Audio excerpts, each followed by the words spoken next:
Welcome to Get Paid for Your Pad, the definitive show on Airbnb hosting, featuring the best advice on how to maximize profits from your Airbnb listing, as well as real-life experiences from Airbnb hosts all over the world. Welcome.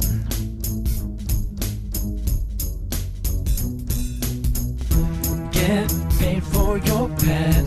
Get paid for your pad.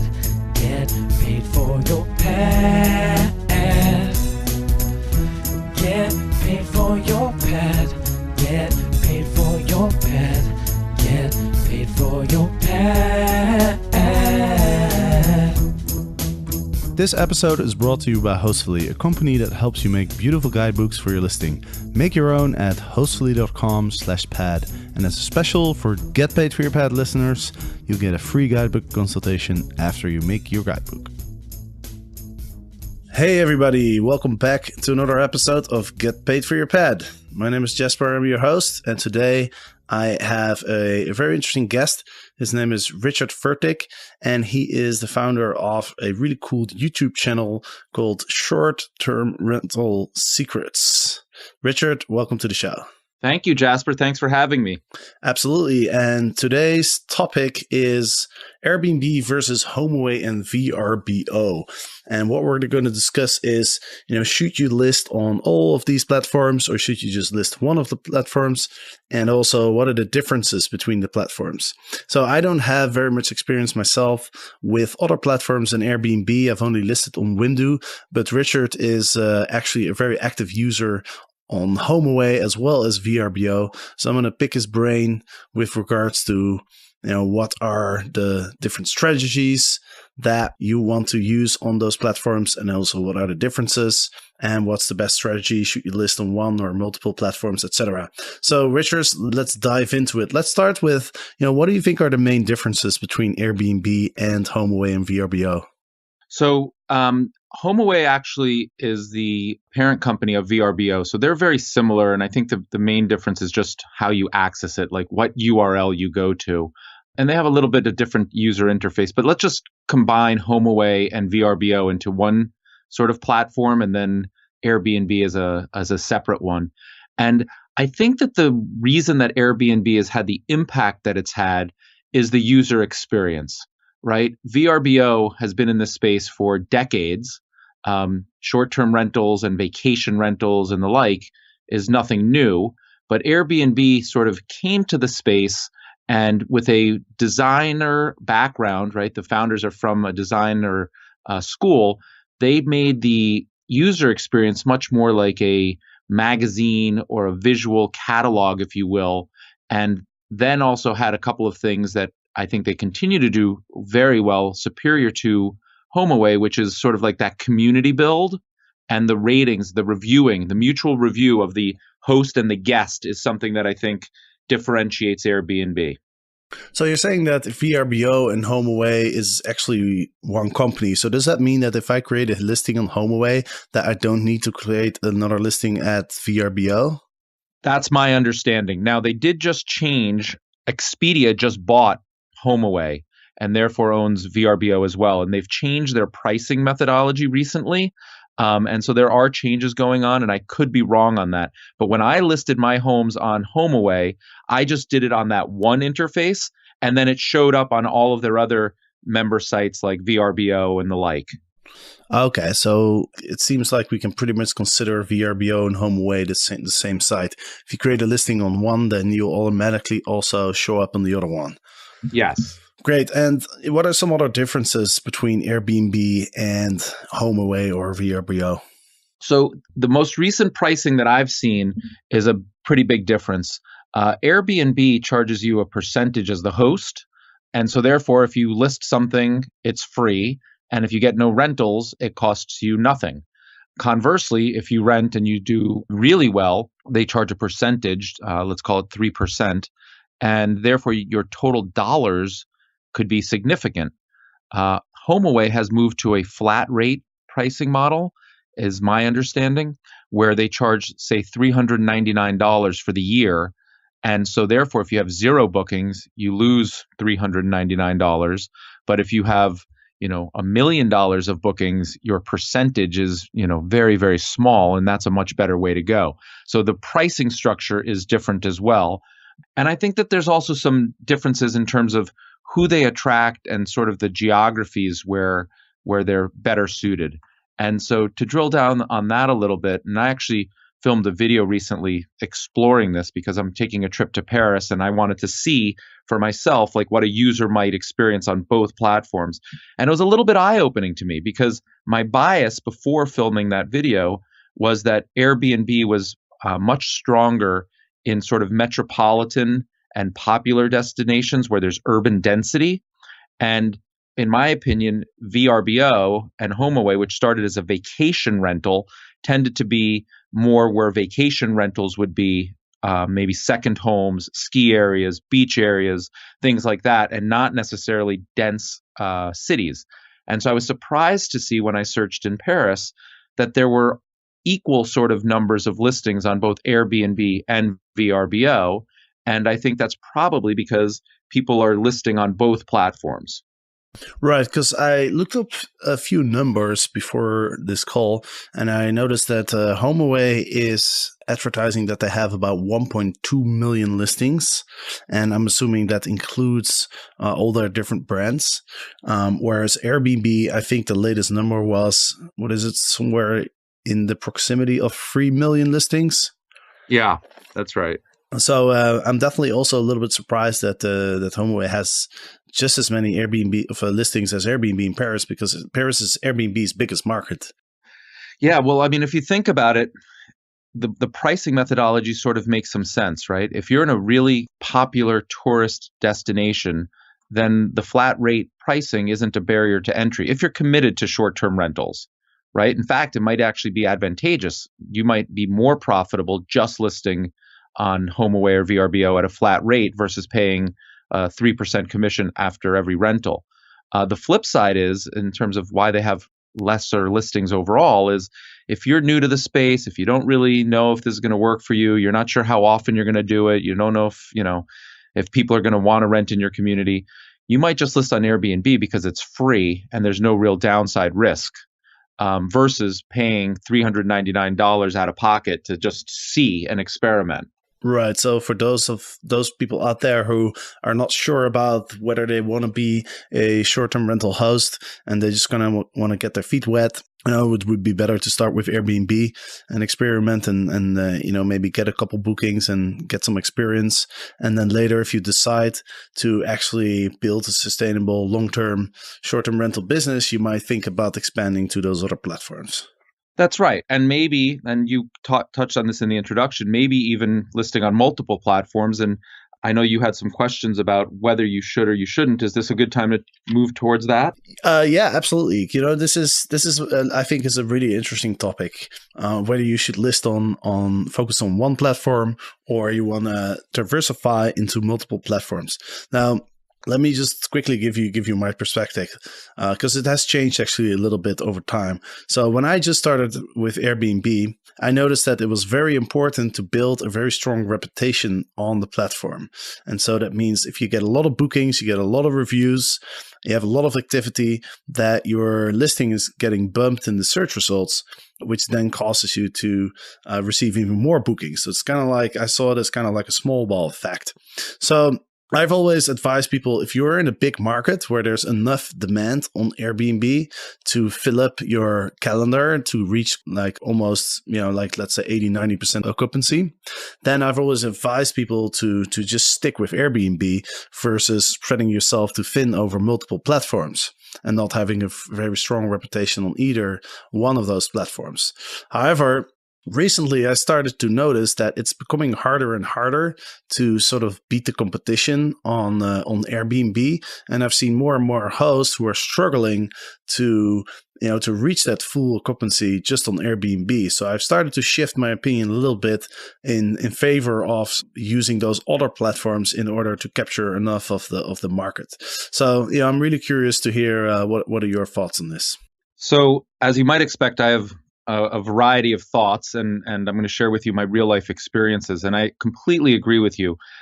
You want to build credibility and reputation and go towards being a superhost or even attain superhost status if you can.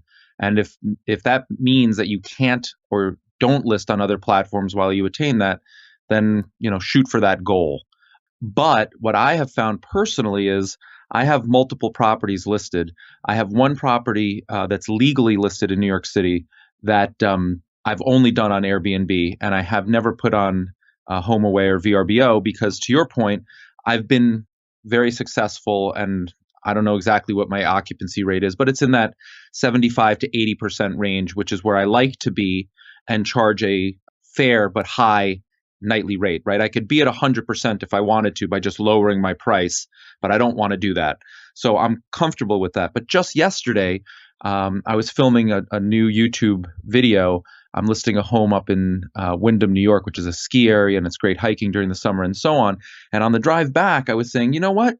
If I could get my price on HomeAway after doing that Paris search and fill up the other 15%, then that kind of makes a lot of sense. Like, why would I want any occupancy? Now, I'm already a super host and I'm already doing really well, and I'm totally satisfied with just Airbnb on that property. But it sort of struck me as I might be leaving a lot of money on the table. 15% of a prime location that could go to 100% occupancy would be really nice. And so I'm contemplating putting that on there. There's other properties that I have where I started with both Airbnb and HomeAway at the same time. I have one down south in Alabama, and I have another one out west in Colorado. I'm a big skier. And it's interesting. Right before the show, I took a look at the number of reviews I have in each of those listings. And if you had asked me before I looked it up, I would have said that HomeAway is actually the lead in those communities. Again, more of a vacation place. In Alabama, I have 18 reviews on Airbnb and only 19 on HomeAway. So it's 50-50. And therefore, in my opinion, it's good to be listed on both because I still have some occupancy. And if I was only on one, I might only have 18 reviews as opposed to 37. So in that particular case, Alabama, it's clear to me that listing in both has been really helpful. More interesting, though, is Colorado, which is literally just a vacation place, right? There's nobody traveling there for business. There's no conferences. There's anything that would take you there other than hiking in the summer and skiing in the winter. And that's sort of what I said earlier, the bread and butter of VRBO. It stands for Vacation Rental by Owner, and they've been doing this for decades. And so in this vacation community, the guests, the people that travel there, have been looking at VRBO and HomeAway for decades for their rental properties, and they continue to do so. And there I have 24 reviews on HomeAway and only 6 on Airbnb. So if I'd only done Airbnb in that instance, I might be in a real painful position from a financial perspective and think that there's no short-term rentals to be had, and maybe this investment property and vacation home and so on was a big mistake. But because I'm on HomeAway, it's turned out to be fantastic.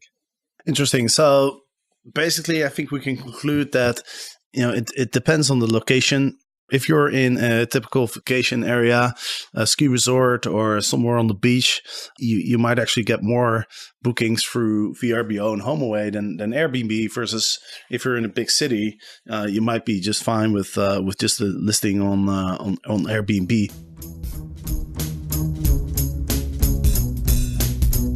Host, I can't emphasize how important it is to share recommendations of things to do or eat near your listing beforehand. Your guests won't have to go through TripAdvisor, Foursquare, or Yelp. They won't have to scratch their head and think about possible places right in the moment. I've been using Hostfully to create an online and printable guidebook to show my guests my favorite coffee places in Amsterdam. They use my recommendations and I'm getting fewer questions from my guests as a result. I've also included screenshots of my guidebook on my Airbnb listing as a way to differentiate my listing from others. So make your own guidebook at hostfully.com/pad. The next thing I want to get into is what are the complications of listing on multiple platforms? Like, for example, how do you prevent double bookings? How do you make sure your listings are all updated? Can you comment on that? Yeah, and that's a really good question and something that takes a little bit of diligence and practice, and you have to get used to it. So both platforms have the ability to update and sync the calendars, right? Because they recognize that nobody is going to be beholden to any one. And so they have APIs where the calendar syncs and so on. It's not perfect, Jasper. I'll be perfectly honest. It's not perfect. Like, for instance, I'm still wrestling with the fact that when somebody makes an inquiry on HomeAway, that tends to block the calendar on Airbnb. So even though it's not booked, it puts a hold, or that's how Airbnb reads it, on those dates, and therefore it blocks the calendar. So there is some manual, diligence, and you have to be sort of involved with it. But if you do that, then you shouldn't have any double bookings. I've only had one double booking, which was completely my accident, human error, where I forget exactly what the circumstances were, but I actually had to cancel on the guest, and that was awful. But I was very helpful in getting them placed in another similar home. As it turns out, the people that cleaned my home in that area cleaned several homes, and they had some vacancy, and it was a similar property. And so I did everything in my power to be a good host and help them out. But, that's a problem, and it kind of stinks. Yeah, and it's something that can have fairly significant consequences, because if you cancel one single booking on Airbnb, that means you lose your superhost status. Yeah, that's true. But I will also say the following, going back to the comment earlier, which is, I don't necessarily know in this space, which is emerging so quickly, and there's so many hosts and guests and opportunity, that I necessarily want to be beholden on any one company and their SEO. And I'll give you an example for that. So I run another business as well, and Google is the biggest search engine. If you ever did anything to upset Google and be penalized, your business suffers tremendously. So I did something recently on Airbnb that I think has affected my SEO. I'm happy that I did it. I'll continue to do it, but I turned off instant booking in my superhost place. And the reason was because I actually had a couple of bad experiences back to back. I think that there was a security breach and the account was hacked, both on instant book. And I know that you can cancel 3 times, but because the account was hacked, I had no reason to cancel, right? Like, they looked like good guests. So I turned off instant book to protect my home and my investment and feel good about it. But I know that that has some implications on the SEO of Airbnb. And that's where maybe having a couple of business partners makes a little bit more sense. Right. And I think that you're definitely touching on a good point. If you list on multiple platforms, you're not dependent on one platform, right? I mean, there's also a chance that your account gets canceled by Airbnb. There's been quite a few examples of hosts who've been literally kind of kicked off the platform without any reason. And the most famous one is actually a former podcast guest. His name is Kelly Kampen. And if you want to read his story, you can, if you just Google Kelly Kampen Airbnb, he wrote a big post on Medium, and he was one of Thailand's most recognized hosts. He actually received, in 2014, he received an award as the best host in Thailand. And he's still, to this day, he's still puzzled why Airbnb closed his account. So, I think that's definitely a good point. You don't want to be dependent on one business partner. I can also comment on that because I have some experience. I have actually had a business in the past where I was fairly dependent on Google. And when one of the updates hit, I can't remember if it was panda or penguin or some other animal with a P. But in any case, my business, my traffic pretty much declined by like 80-90%. And that was pretty much the end of my business. Yeah. And, you can't see it coming, but you can prevent it. And by listing on multiple platforms, at least you're giving yourself a shot to call the shots and have a business that continues. And then the next extension, and one that I'm wrestling with, I'd be curious to hear if you have an opinion, is, I see more and more people listing on their own websites and, creating their own brand, if you will. Well, it's interesting that you mentioned that. I've just been working actually on a review of Lodgify, which is a company that you can use to simply create your own vacation rental website. And so I've been playing around with it and, creating my own website. And Yeah, I think there's some arguments to be made to have your own website. When it comes to branding, and it's kind of like an online business card. Like in your personal network, you can tell people, hey, if you ever want to stay in my city, here's my website.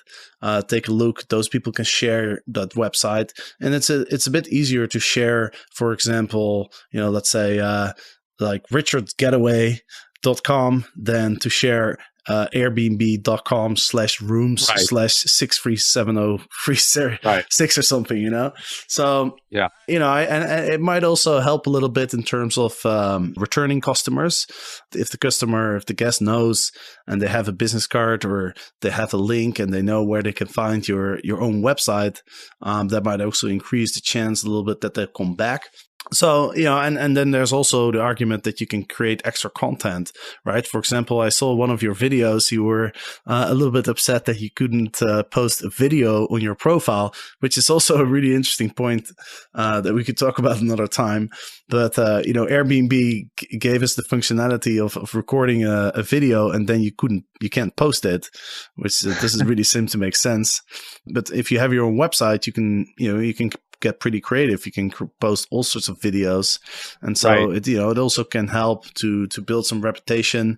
It could even be that people who look on Airbnb, they might just Google the name of your property on Airbnb to see if they can book directly, and therefore not having to pay the booking fees that are pretty high on Airbnb. Like I just recently booked a place in Taiwan, and I think I paid like $250 in booking fees. Right. So yeah, I think there's definitely something to be said for having your own listing or own website. Yeah, I think that the biggest value that I see is what you touched on, which is being able to create additional content. And the home that I listed, that I took the photos of yesterday, I actually went out there with a drone and took all sorts of video from the air because it's ski in, ski out home. And I want to show people just how close it is to the slopes. Now, it's a little challenging because there's no snow. It's summer here. But the point is, video is going to be the best way to show how this is so close to the ski slope, or it's beachfront property, or anything where you're really trying to show location. Aerial footage is amazing. The one thing I would also want to point out is there's a really big competitor in the space that we haven't touched on. I have no experience with it, but I'm going to do some work, and I'm going to list some of my properties on there and review them on my YouTube channel in the near future. And that's Booking.com, which is owned by Priceline. And in fact, it turns out to be, I think, the biggest revenue and profit center in the entire Priceline universe. And I know a lot of people, especially like serious short-term hosts that have many, many properties, more like property managers, that swear by it. So I'm going to turn my attention to that, list a couple of properties on there, and review sort of the user experience as a host, like what I thought of the onboarding, and then also what I thought about the booking. Did I get bookings? Were the rates good? The fees and all of that? Yeah, I think Booking.com could be an interesting platform. It's it's actually their headquarters are in Amsterdam, and I've actually visited their headquarters to talk about some potential opportunities. But in any case, it used to be the website for hotels, right? But they actually have a very large inventory of short-term rentals on the platform that they until recently haven't really focused on, but now they're starting to focus on it more and more. So I think that Booking.com could be another good generator of income. And also the advantage of Booking.com for the host is that people who book on Booking.com generally seem to be a little bit more easy to deal with because they don't have that many questions. They don't expect so much of you as a host in terms of communication and in terms of attention to the guest, because they're more used to staying at hotels. So they just want to have a space. Right. It's more transactional and less of that community that I touched on earlier about Airbnb. Exactly. Right? Exactly. When I was in Chile, for example, I stayed in an Airbnb, and the person that managed my listing actually manages a lot of listings, and he told me that he uses Booking.com and that he prefers Booking.com bookings because the people ask fewer questions, they have fewer demands. And so he actually really liked it. Well, I'm going to do some work on it and post a review on that YouTube channel, Short-Term Rental Secrets. So if you're interested in that, look for it. Absolutely. I will keep an eye out for that. I have to say, I'll say one thing against Booking.com, though. I've heard that the interface is it's much more difficult than Airbnb. And also, I think they charge a much higher fee. I think they charge 20%. Yeah, I heard that it's a higher fee as well. But I think at the end of the day, you can always adjust your rates. And if it's net the same in your pocket, in other words, if people that are searching Booking.com are prepared to pay a higher transaction fee, and I don't know whether they are or they aren't, but what we care about as hosts is really the money in our pocket. So if I was charging $100 a night and paying Airbnb 3%, 97 in my pocket, I wouldn't list this on Booking.com at 100 and accept 80. I would start at a higher rate and just see if I could get the same amount. And if I couldn't, then that would sort of be a negative or a strike against Booking.com. Absolutely. Totally agree. Well, Richard, thank you so much for this conversation. I think we could probably talk for a few more hours if we wanted to. Sure. So I'll definitely have you back on the podcast at some point in the future. You want to let the listeners know where they can find all your awesome YouTube videos? Yeah, so go to YouTube and subscribe to the channel. It's called Short-Term Rental Secrets. And we're creating content for free 3 days a week, and people seem to really like them. A lot of engagement, and our goal really is to put more money in your pocket. So if you have questions, we're hopefully adding value and helping you grow your business. Awesome. Well, I've been working on my own YouTube channel a bit, but I'm not really the expert, so I'll probably be picking your brain in the near future to see if I can get some tips for you to how to make cool YouTube videos. I'm happy to help, and I'm going to also offer you to come and be a guest, whatever, YouTuber with me on my channel as well and review your book and so on. So I think there's plenty of opportunity for bright people to grow business, and we welcome you with open arms. Awesome. I appreciate that. All right, Richard, thanks again. And for all the listeners, thanks for listening. And of course, next week we'll be back with another episode. So see you then. Get paid for your pad. Get paid for your pad. Get paid for your pad. Get paid for your pad. Get